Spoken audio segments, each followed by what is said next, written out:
नमस्कार हरि प्रेमियों, आपका हमारे YouTube चैनल में स्वागत है। हरि प्रेमियों, कैसे हैं आप? उम्मीद है आप सब अच्छे होंगे। आइए जानते हैं रमा एकादशी कब है। हरि प्रेमियों, उससे पहले अगर आप हमारे चैनल पर नए हैं तो प्लीज़ चैनल को सब्सक्राइब कीजिए और बेल आइकॉन को ज़रूर दबा लीजिए ताकि आप तक हमारे सारे नोटिफिकेशन पहुंच सके। हरि प्रेमियों, आपका एक भी सब्सक्राइब हमारे लिए बेहद मायने रखता है। आइए जानते हैं रमा एकादशी व्रत किस तारीख को है, पारण समय कब है और इसका महत्व क्या है। हरि प्रेमियों, कार्तिक मास की कृष्ण पक्ष की एकादशी तिथि को जो व्रत है उसे रमा एकादशी कहते हैं। वह 9 नवंबर को रखा जाएगा। एकादशी के आरंभ सुबह 8:23 पर हो जाएगा और 9 नवंबर की सुबह 10:41 पर समाप्त हो जाएगा। एकादशी उदय तिथि में होने के कारण रमा एकादशी का व्रत 9 नवंबर को ही रखा जाएगा और इसी के साथ साथ व्रत का पारण समय 10 नवंबर को सुबह 6:39 से लेकर 8:50 के बीच करना बहुत ही शुभ है। हरि प्रेमियों, इस दिन भगवान श्री विष्णु की पूजा की जाती है। स्नान करके धूप दीप नैवेद्य करके आरती उतारे और उसके बाद व्रत करें और व्रत में भगवान श्री विष्णु की रमा एकादशी की कथा अवश्य सुने। रमा एकादशी व्रत की कथा इस प्रकार है।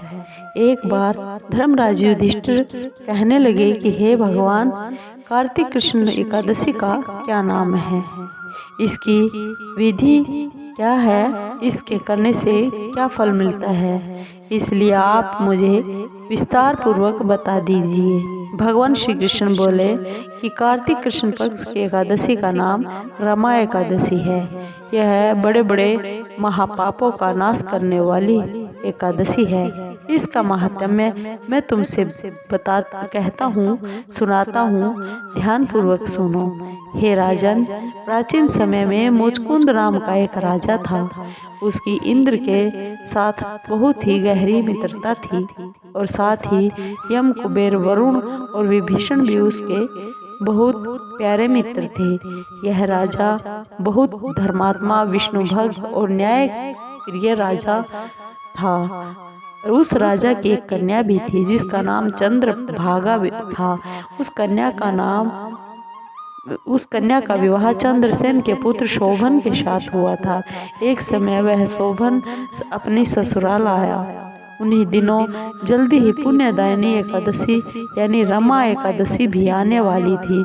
जब व्रत का दिन समीप आ गया तो चंद्रभागा के मन में बहुत सोच उत्पन्न हुआ। चिंता हुई कि मेरे पति बहुत ही दुर्बल है और मेरे पिता की आज्ञा बहुत ही कठोर है। दशमी को राजा ने ढोल बजवा कर सारे राज्य में यह घोषणा करवा दी कि एकादशी को भोजन बिल्कुल भी नहीं करना चाहिए। ढोल सुनने की घोषणा सुनकर शोभन को बहुत चिंता हुई और अपनी पत्नी से बोला, हे प्रिय, अब क्या करना चाहिए? मैं किस प्रकार अपनी भूख को सहन कर सकूंगा? ये मुझसे सहन नहीं होगी। ऐसा उपाय बता दीजिए कि जिससे मेरे प्राण बच जाए, नहीं तो मेरे प्राण जरूर निकल जाएंगे। चंद्रभागा अपने पति से बोली, हे स्वामी, मेरे पिता के राज में एकादशी के दिन कोई भी भोजन नहीं करता। ऊंट, घोड़ा, बिल्ली, गौ आदि भी तृण, अन्न और जल को ग्रहण नहीं करते। फिर मनुष्य की तो कहने की बात ही क्या है। यदि आप भोजन करना चाहते हैं तो आप किसी दूसरे स्थान पर यहाँ से चले जाइए, क्योंकि यदि आप यहीं रहना चाहते हैं तो आपको अवश्य व्रत करना पड़ेगा। ऐसा सुनकर शोभन अपनी पत्नी से बोले, हे प्रिय, मैं अवश्य व्रत करूँगा, जो मेरे भाग्य में होगा देखा जाएगा। इस प्रकार से विचार करके शोभन ने भी व्रत कर लिया और वह प्यास और भूख के मारे बहुत ही पीड़ित हो गया। जब सूर्य नारायण अस्त हो गए और रात को जागरण का समय आया तो वैष्णवों को बहुत हर्ष देने वाला ये पल था, परंतु शोभन के लिए अत्यंत दुखदायी हुआ।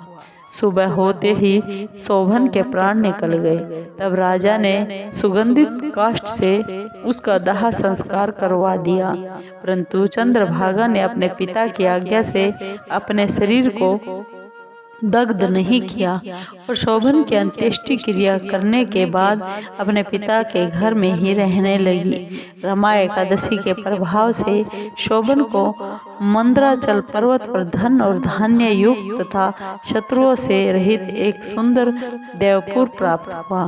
वह अत्यंत सुंदर वैदुर मणि जड़ित सुंदर रतन और स्वर्ण के खंभों पर निर्मित अनेक प्रकार की स्फटिक मणियों से सुशोभित भवन में बहुमूल्य वस्त्र आभूषणों तथा चंवर और छत्र से विभूषित गंधर्व और अप्सराओं से युक्त सिंहासन पर आरूढ़ ऐसा शोभायमान होता था मानो दूसरा इंद्र यहाँ पर विराजमान हो। एक समय मुचकुंद नगर में रहने वाले एक सोम शर्मा नामक ब्राह्मण तीर्थ यात्रा करता हुआ वहां पर घूमता घूमता जा निकला और उसने शोभन को पहचान करके यह तो राजा का जमाई शोभन है, उसके पास गया। शोभन भी उसे पहचान कर अपने आसन से उठ गया और उसके पास आया और प्रणाम करके कुशल प्रश्न किया। ब्राह्मण ने कहा, राजा मुचकुंद और आपकी पत्नी कुशल से हैं। नगर में सब प्रकार से कुशल पूर्वक है, परंतु हे राजन, हमें बहुत आश्चर्य हो रहा है कि आप अपना पूर्ण वृत्तांत बताइए कि ऐसा सुंदर नगर जो न कभी देखा है न कभी सुना है, आपको यह कैसे प्राप्त हुआ। तब शोभन बोला कि कार्तिक कृष्ण की रमा एकादशी का व्रत करने से मुझे यह नगर मिला है, परंतु यह अस्थिर है। यह स्थिर हो जाए ऐसा कुछ उपाय कीजिए। ब्राह्मण कहने लगा, हे राजन, यह स्थिर क्यों नहीं है और कैसे स्थिर हो सकता है, आप बताइए। फिर मैं आश्वमेध यज्ञ अवश्य में भी उपाय जरूर करूंगा। मेरी इस बात को आप मिथ्या मत समझिए। शोभन ने कहा, मैंने इस व्रत को श्रद्धा रहित होकर किया है, अतः यह सब कुछ अस्थिर है। यदि आप मुचकुंद की कन्या चंद्रभागा को यह वृत्तांत कहे तो यह स्थिर हो सकता है। ऐसा सुनकर उस श्रेष्ठ ब्राह्मण ने अपने नगर लौटकर चंद्रभागा से सब वृत्तांत कह सुनाया। ब्राह्मण के वचन सुनकर चंद्रभागा बहुत ही प्रसन्नता से ब्राह्मण से कहने लगी, हे ब्राह्मण, ये सब बातें आपने प्रत्यक्ष देखी है या फिर आपने स्वप्न में देखा है। ब्राह्मण कहने लगा, हे पुत्री, मैंने महावन में तुम्हारे पति को प्रत्यक्ष रूप में देखा है, साथ ही किसी से विजय न हो ऐसा देवताओं के नगर के समान उनका नगर भी देखा है। उन्होंने यह भी कहा है कि यह स्थिर नहीं है, जिस प्रकार वह स्थिर रह सके ऐसा कुछ उपाय करना चाहिए। चंद्रभागा कहने लगी, हे ब्राह्मण, तुम मुझे वहां पर ले चलिए। मुझे पतिदेव के दर्शन की बहुत ही तीव्र लालसा है। मैं अपने किए हुए पुण्य से उस नगर को स्थिर बना दूंगी। आप ऐसा काम कीजिए जिससे उनका हमारा संयोग फिर से हो सके, क्योंकि वियोगी को मिला देना महान पुण्य का कर्म है। सोम शर्मा यह बात सुनकर चंद्रभागा को लेकर मंद्राचल पर्वत के समीप वामदेव ऋषि के आश्रम पर गया। वामदेव ने सारी बात सुनकर वेद मंत्रों के उच्चारण से चंद्रभागा का अभिषेक कर दिया। तब ऋषि के मंत्र के प्रभाव और एकादशी व्रत से चंद्रभागा का शरीर बहुत ही दिव्य हो गया और वह दिव्य गति को प्राप्त हो गई। इसके बाद बहुत प्रसन्नता के साथ अपने पति के निकट चंद्रभागा गई। अपनी प्रिय पत्नी को आते हुए देखकर शोभन बहुत ही प्रसन्न हुआ और उसे बुलाकर अपने बाईं तरफ बिठा लिया। चंद्रभागा बोली, हे प्राणनाथ, आप मेरे पुण्य को ग्रहण कीजिए। अपने पिता के घर जब मैं 8 साल की थी, तब से विधि पूर्वक एकादशी के व्रत को श्रद्धा पूर्वक करती आ रही हूँ, और इस पुण्य के प्रताप से आपका यह नगर स्थिर हो जाएगा तथा सभी कर्मों से, पाप कर्मों से मुक्त हो जाओगे, और प्रलय के अंत तक यह आपका राज रहेगा। इस प्रकार चंद्रभागा ने दिव्य आभूषणों और वस्त्रों से सुसज्जित होकर अपने पति के साथ बहुत ही आनंद पूर्वक रहने लगी। हे राजन, यह मैंने रमा एकादशी का महात्म्य कहा है। जो मनुष्य इस रमा एकादशी के व्रत को करते हैं, उनके ब्रह्म हत्या आदि सब पाप नष्ट हो जाते हैं, और कृष्ण पक्ष और शुक्ल पक्ष दोनों की एकादशियां समान हैं।